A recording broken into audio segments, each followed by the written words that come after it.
Nichole Nikki Coates was found dead in her South Grand Avenue apartment in Los Angeles, California on September 10th, 2023, after being last seen, or at least telling her family that she was going on a date on the 8th.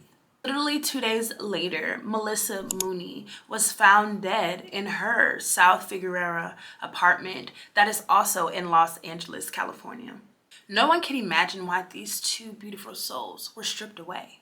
Did the same person commit these horrid crimes? Why were they both found with traces of cocaine and ethanol? Did their location play a part? Who the hell is Magnus Humphrey? Hey y'all, hey!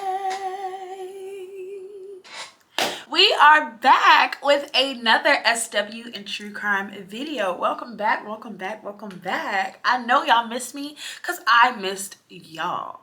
It's been some months. Not gonna lie, it's been some months. Some weight has been lost, some journeys have been crossed.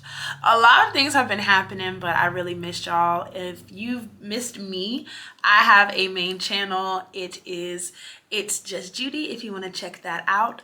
But other than that, I am back and I am better than ever, and I am ready to deliver some true crime that's been happening in our community. It's really been getting crazy, y'all. I just also want to thank y'all for all the support and love on my previous videos, my true crime reacts. Y'all know there's another season, and so we're about to dive deep into that. Make sure you turn the notification bell on. Go ahead and give me a like and subscribe so you can see, you know, what true crime is really happening, because nobody really talks about it. Let's get into it. Before I start, I always just want to give my condolences to the family. We are talking about two separate families today, so make sure you be mindful in the comments. As I always say, keep it cute, keep it real cute, because if not, I will delete and I will block, depending on the comment. Okay, I've researched this information and collaborated it all and put it in a report so I can give it to you guys. If you want to join the conversation, I'll put the links I used in the description below. This is an ongoing and very fresh case. So like I said, let's be mindful of the conversation. Let's keep it light. Let's keep it positive, because it's a lot going on. A lot of things aren't being answered, and y'all know when cases come to Black women, they just like to drop the ball. So let's keep things light. Let's keep things positive so justice can be found. These women deserve justice. Like, come on now. Again, like I always say, they really don't do a great job giving, you know, background stories about us. So I'm going to do my very best to put together who they were while they were on this earth. Again, I'm talking about two separate families, so I'm going to try to do my best to keep them separate and kind of go in a chronological order to keep things organized for you guys. Again, it is extremely dangerous for everyone, not just S workers or models. Please be careful. All right, let's get into our next case. Nichole Coates was born in 1991 to her mother Sandra Coates and father Guy Coates, I believe in Inglewood, California. Again, y'all, they really didn't give much information about the victims, which I truly hate, but I did try my best to come up with some information so you guys could know who they were. Nichole, also known as Nikki, that was her nickname, was a vibrant and very just outgoing and loving personality. She was known to truly affect anyone that she crossed. She was known to be an amazing daughter, friend, and overall just beautiful soul. In 2015, Nikki earned her bachelor's degree in fashion merchandising from California State University, Long Beach. She then began to work from home as an associate sales manager from a Los Angeles brand, I believe, called the Hatch Collective. And I was just gonna say, like, I was gonna say having a work from home job is kind of like a luxury, but then again, they worry you to death when you're at home, so where do you have peace? Nikki also had a great social media presence and pursued further into modeling. And like many of us, she really wanted to venture out into dating. On September 8th, she told her family and friends that she was going on a date, and she was super excited.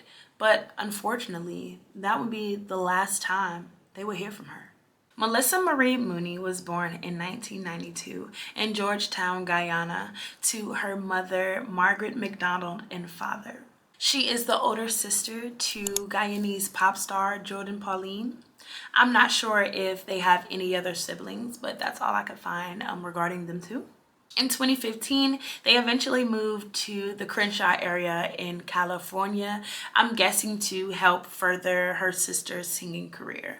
Her sister has like a bunch of features with like amazing artists. I would definitely recommend y'all check out her sister. She's super talented, and just you can just feel how amazing and pure their family, like they come, y'all know I'm country, they come from good stock. I say, like, you can just tell they come from good stock. It sounds crazy, but it's a country term. Just beautiful. But apart from modeling, Maleesa also worked as a real estate agent to a Beverly Hills based company called Nest Seekers. As I said previously, Maleesa was just extremely close with her family, and especially her sister. Her sister recalls in her IG post just recalling just how amazing and beautiful Maleesa was. She said that she was her very first best friend, and she taught her everything that she knows. She also said that she was the best chef and they would love to have cooking wars. I think that is such the cutest. It makes me think of Overcooked, just very random, but it also makes me think of like just with my family cooking, it's just a big aspect of just who we are and just fellowship. So it's just so interesting to see that. Like, that's just important to everybody. Family is just all we got, you know? Overall, she was just genuinely a light to be around. We do know from her sister that she had a loving boyfriend, but he does remain nameless to this day. We also know that she was expecting with her boyfriend, and she was very excited. According to her sister, she found out in about August or September and was ready to embark on this new motherhood journey. Being that she was a model, she had a great social media presence. To me, what stood out the most was her TikToks with her dog. I think that it's the cutest. And to me, if you're an animal person, if animals leech to you, that's automatically, you're a good person.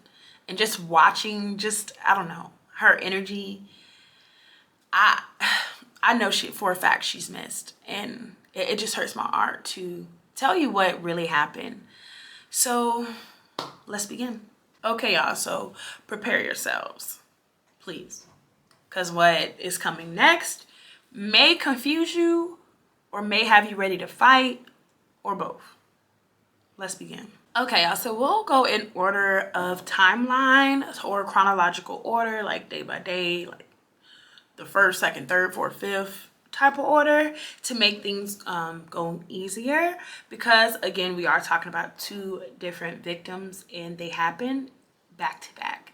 So we're gonna keep it all same timeline, but talking about two different victims. So Guy Coates, Nikki's father, said that on Thursday, September 7th, 2023, was the last time that he was on FaceTime with his daughter, and she was with some friends and her cousins. He states, "I said, you guys are having a ball over there." Such a dad. And he added that he told Nikki that he loved her and he would talk to her later. Nikki was last heard from her friends when she told them she was going out on a date the next day, which was the Friday, September 8th, 2023. I guess Cash wanted to say hello.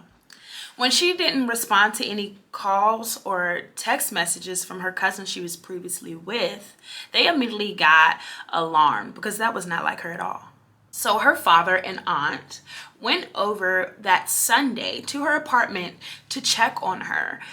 I'm guessing they waited a little while because, okay, so Friday, let's give it a timeline wise.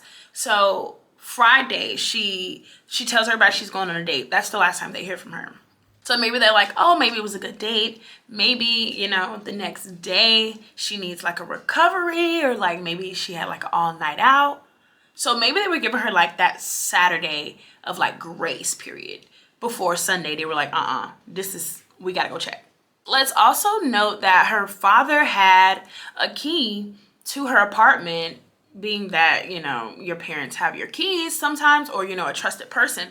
But let's also note that Nikki moved to this apartment a few months prior alone or by herself. So her father and her aunt enter her apartment. They look around and they don't see anything that's like, you know, alarming or like something, you know, is wrong. So the father proceeds to go to her bedroom. Her father and aunt then find her unresponsive on her own bed.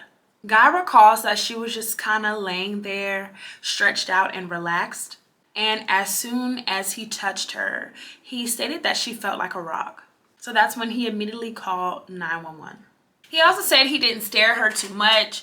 It truly hurt him to see his daughter this way. So he literally just, you know, felt that she wasn't responsive and left because it was just too much. Too much. Like, I can imagine. According to LAPD, officers respond to the 8th and Grand apartments in about just 5 or 10 minutes from the call was placed. The coroners arrived shortly after, and it was determined that Nichole Nikki Coates was deceased at 32 years young. As I said earlier, her apartment appeared completely normal, so the police were trying to figure out like what is really going on. Her father automatically assumed that maybe she could have passed in her sleep. Very odd at 32, but it does happen. But upon looking closer, her family just knew something wasn't adding up. They broke the news to the family and ultimately the media, but nobody really knew if it was homicide or not. Joining us live from downtown with the latest, Elena. Good evening. Well, family found Nikki Coates here in her apartment dead downtown at the 8th and Grand Apartments. The family feels her death was suspicious, and they're now looking for answers into what happened to their loved one. Family of Nichole or Nikki Coates are still in shock that she was found dead inside her apartment on Sunday. I was so distraught. I couldn't even, no tears wouldn't even come out. I just felt like everything was moving slow motion, and I still am in shock. I'm so in shock right now. I'm still in denial that she's not here. The model was in her early 30s and lived alone in her downtown apartment. The family thinks her death feels a bit suspicious based on how she was found. We just know that she was found. She was found dead in her apartment. It just didn't look right to us. It didn't look right how she was positioned in the bed. She was even unrecognizable for what my auntie had told me and what my uncle had told me as well, that she was unrecognizable in the face as if she'd been beat. And they had to identify her by her tattoos. Okay, y'all, so this kind of confused me because the father, I don't know, to me, like maybe the father, like you just know your child, so he just knew it was her. But for him to say like she just was relaxed, I don't know. It just, this part made me confused. But I do believe, once I get into what we're about to say, you'll see how it all comes together. But it's just interesting. And also when you look at police reports, like none of this stuff is really being said. It's only being said by the family. But we all know how LAPD can be. Y'all know the Ed Buck case. We're well versed on this police branch, okay?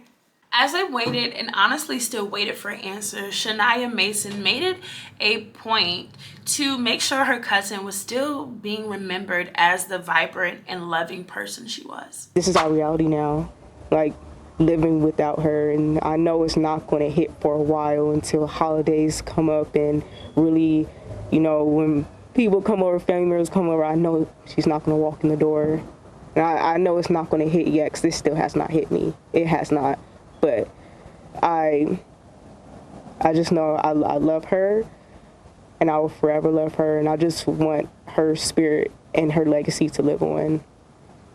Sharon, her mother, says that her daughter had no enemies and honestly had nobody out that wanted to kill her. Her devastated family has expressed their just distaste for the police force and investigators. Everybody's leaving them out the loop.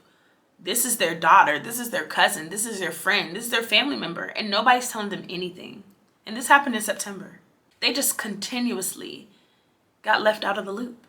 Like, is this on purpose? Or Literally 2 days later, on September 12th, 2023, at approximately 3:54 p.m., LAPD received the call to do a welfare check of the residence of a Maleesa Mooney on the 200 block of South Figueroa.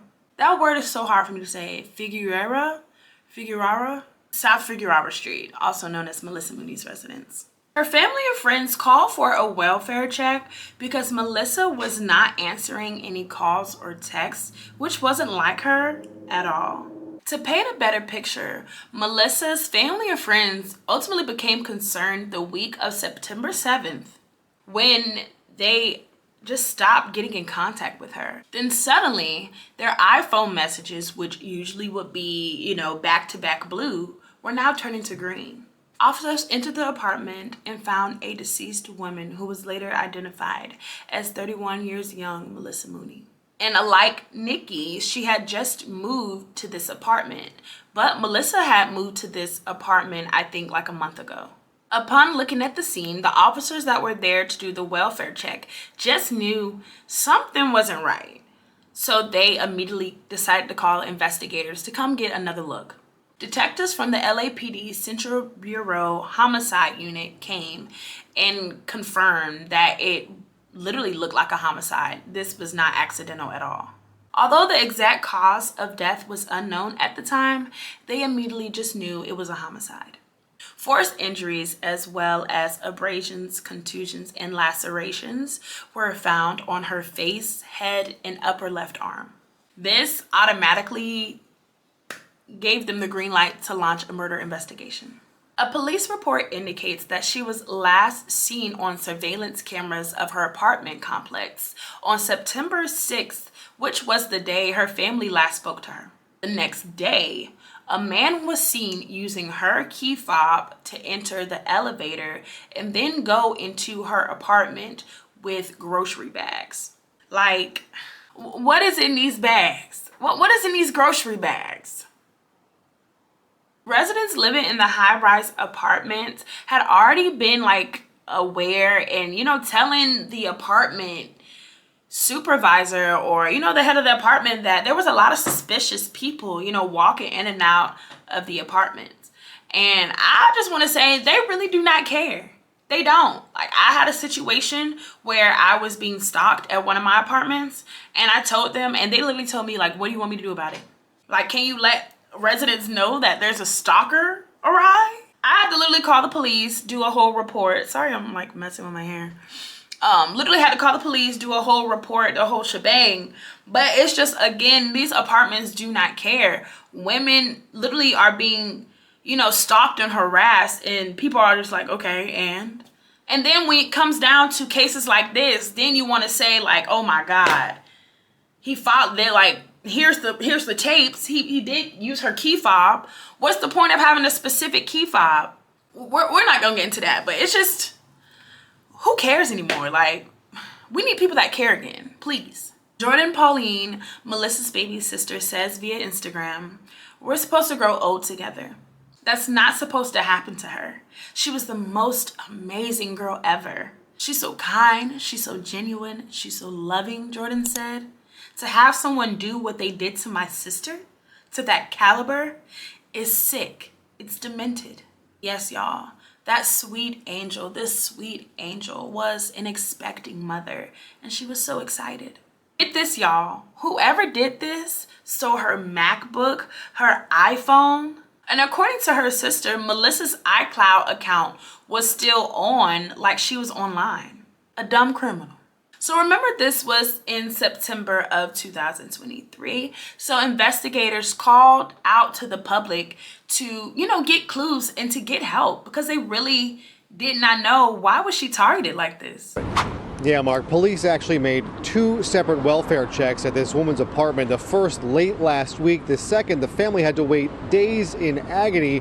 The second one came yesterday when they made the discovery of her body, and her family says she was murdered. That's my sister. We're supposed to grow old together. Family, her body. And the other officer was circling her apartment. And then he was like, "You can come." And then he's like, "No, go downstairs." And he sent everybody downstairs.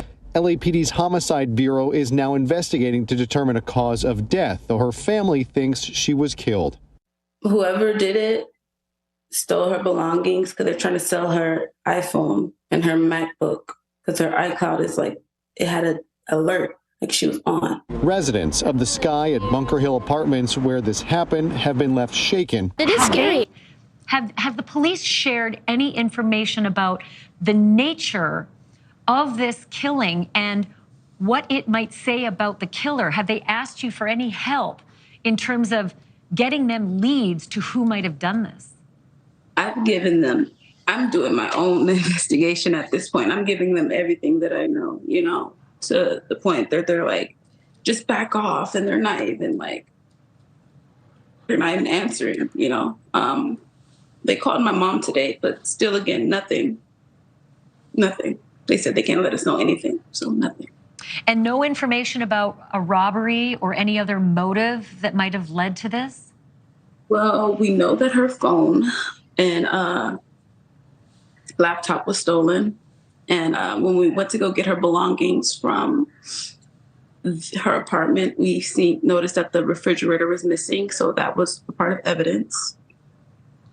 And we've noticed that like her clothes from her Miami trip was still there, like her luggage was there, so we took her luggage and stuff. But like her dirty clothes were missing. It was random weird things missing.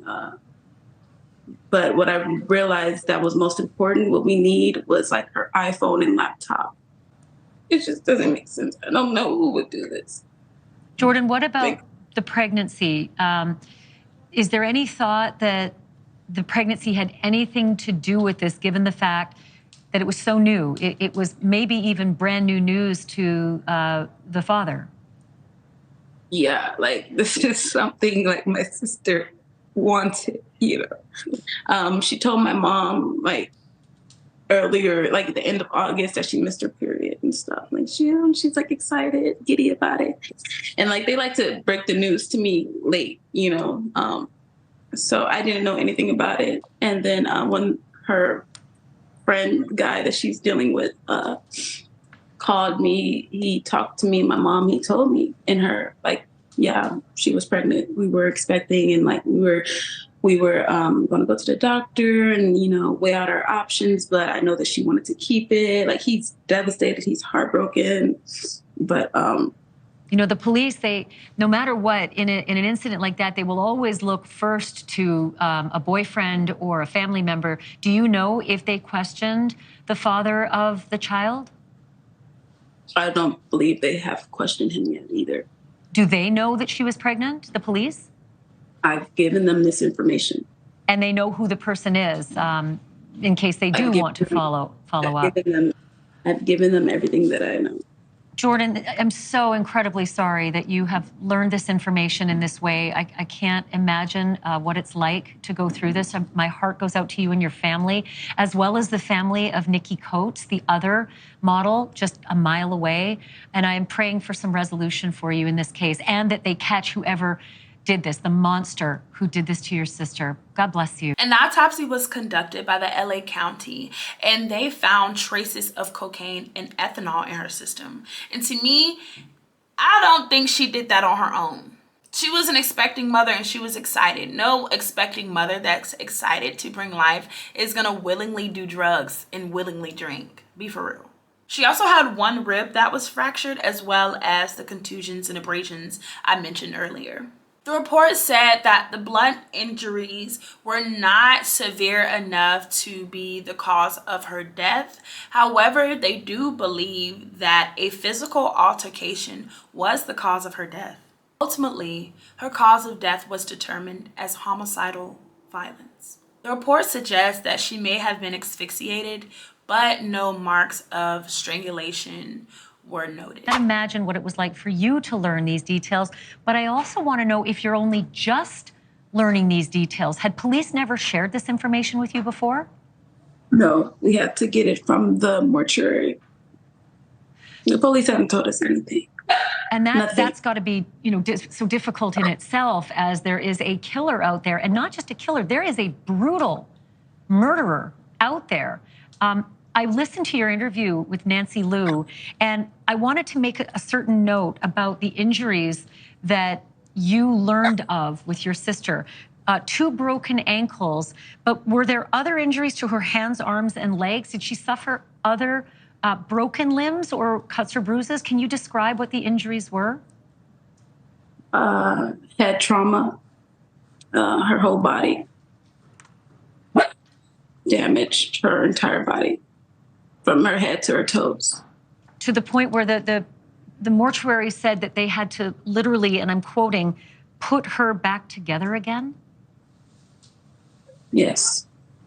I am so sorry that you and your family are dealing with this. Speaking of coroner reports, so in October of 2023, the coroner reported actually that Nikki Coates' death was accidental. But get this, they found traces of cocaine and ethanol also in her system. But I think hers was like a toxic amount, so that's why they put it as accidental. The case status was listed as open, and the medical examiner's office did not provide any more clarification as to what they found. They literally left the family out of the loop again. New details tonight about the death of model Nichole Coates. The LA County Medical Examiner's Office has ruled the 32-year-old's death as accidental, caused by cocaine and ethanol toxicity. Family members found Coates' body inside her apartment on September 10th. 2 days later, another model, 31-year-old Maleesa Mooney, was found dead in her apartment 3 miles away. The coroner's office says she died by homicide. Authorities say the 2 cases are not related. Her mother told LA Times that she was angry that they completely ruled out foul play. This did not sit right with her family. And honestly, it still doesn't. Hell, it don't even sit right with me. 2 young models discovered dead in their luxury apartments in downtown Los Angeles just days apart. One case is considered a homicide. The other one right now is considered suspicious, undetermined. Are they related? This is a story you will see only on 5. It's senseless, and I want some answers because my daughter is gone. And it's not fair. I want everybody to find out who did this to her. She shouldn't be gone. But we need to know. We need to know what happened. I couldn't recognize her. You feel there was some level of violence with this death? Yes, I do. You believe it was murder? I believe it was. I really do. One of her legs was up in the air in a kicking position. That's not nobody that's just laid in their bed and died. I don't know who she went out with. What transpired there, I have no idea. But I'm going to find out. So if you're out there, you're going to get caught. You're messing with the wrong person. The LA County Coroner's Office says the case of Nichole Coates is open and the cause of death deferred. That means the cause is undetermined and further investigation is needed. However, Nikki's suspicious death is alarmingly similar to another recent case. During a welfare check for concerned family members, police discovered the body of 31-year-old model and real estate agent Maleesa Mooney on Tuesday afternoon. The LAPD is not releasing any details, but confirms detectives are investigating the young woman's death as a homicide. The family of Nikki Coates is watching that case closely. I feel myself is a predator loose. And I don't blame her, because it's not adding up, especially with what I'm about to say next.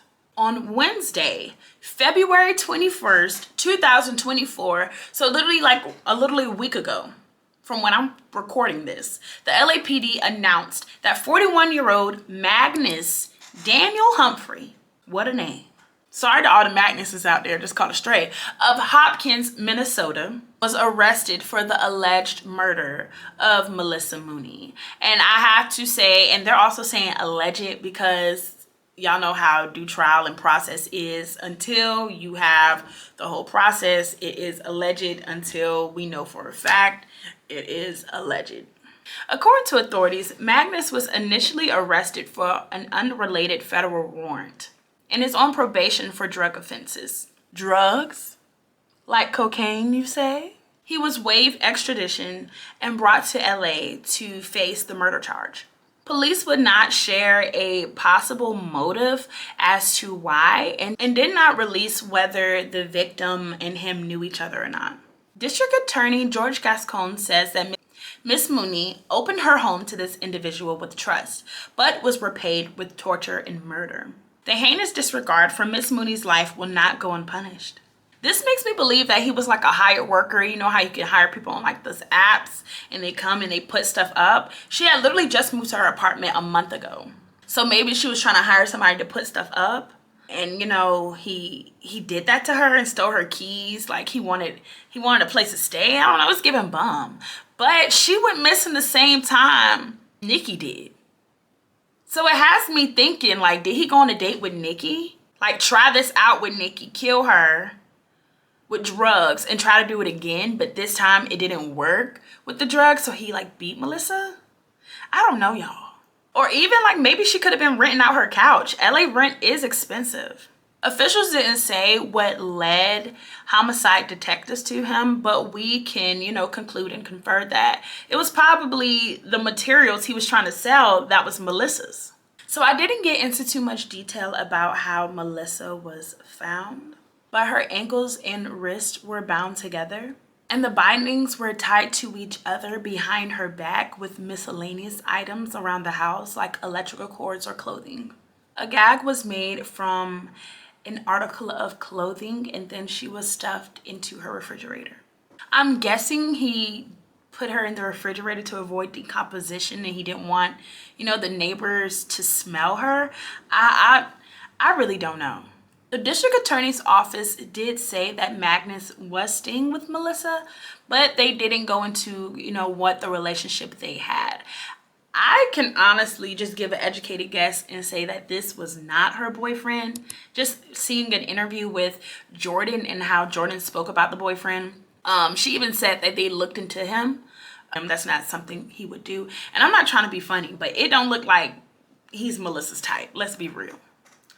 But who knows? He could have been staying with her and could have been jealous. We don't know. Men be men. On Thursday, February 22nd, 2024, they held his arraignment to be jailed without bond until his next hearing, which is March 7th, I believe. A lawyer for Magnus could not be located on his first hearing. The county public defender's office didn't immediately respond to his email in time, so no representation. Okay, y'all, let's get into Mr. Magnus. Let's talk about his charges, who he is, his criminal history. Who is this man? According to the LA District Attorney's Office, Magnus Daniel Humphrey, born May 12, 1982 of Minneapolis, Minnesota, is charged with 1 count of murder and 1 count of torture.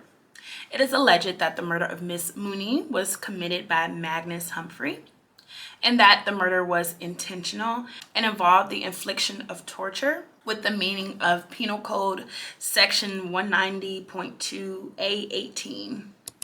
I'll see what that is. Magnus pleaded not guilty at his hearing, of course.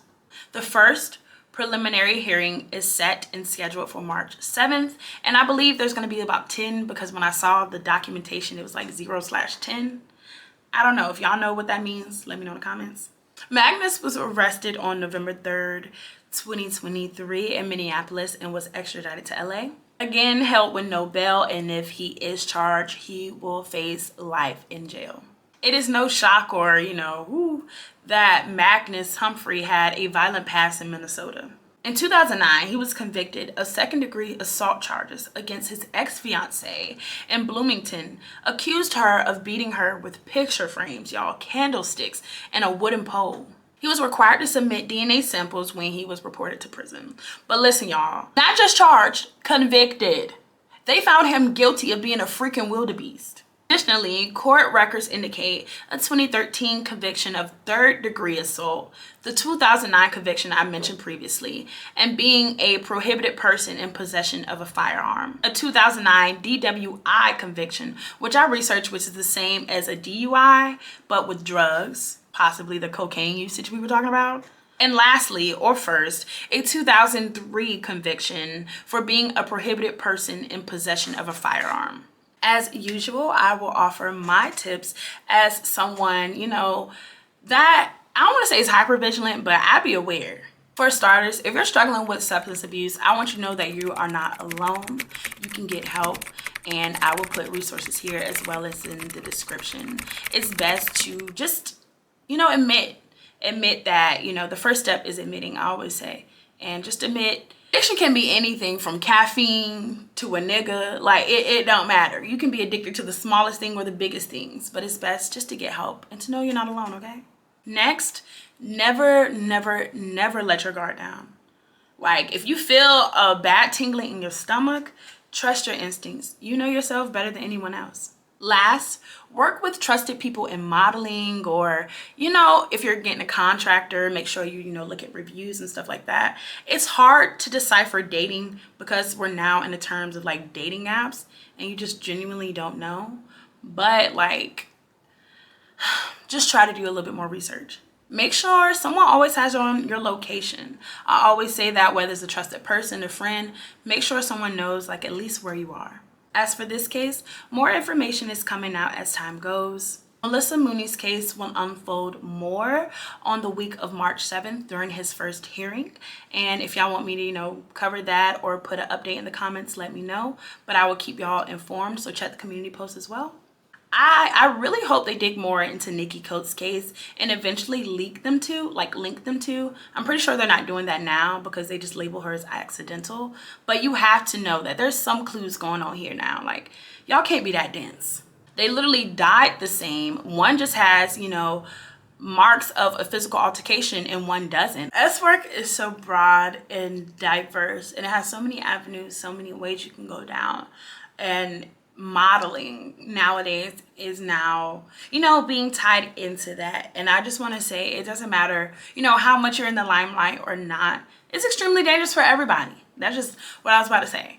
It don't matter if you're in S-work, if you're just the average Joe, if you don't even go out nowhere but to the grocery store and back. You have to be vigilant and you have to be on your P's and your Q's because there's some crazy, dangerous people out here, y'all.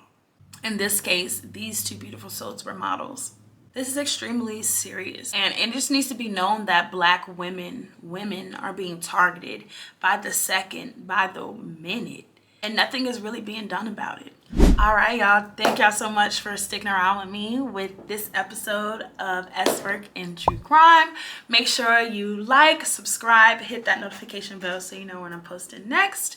And yeah, I think my next episode will be a True Crime Reacts episode, season 2 of Playboy Murders. So make sure you check that out. Check out my previous True Crime. And if you want to stay in this conversation and stay in the loop, check out the description. Stay safe. Bye, y'all.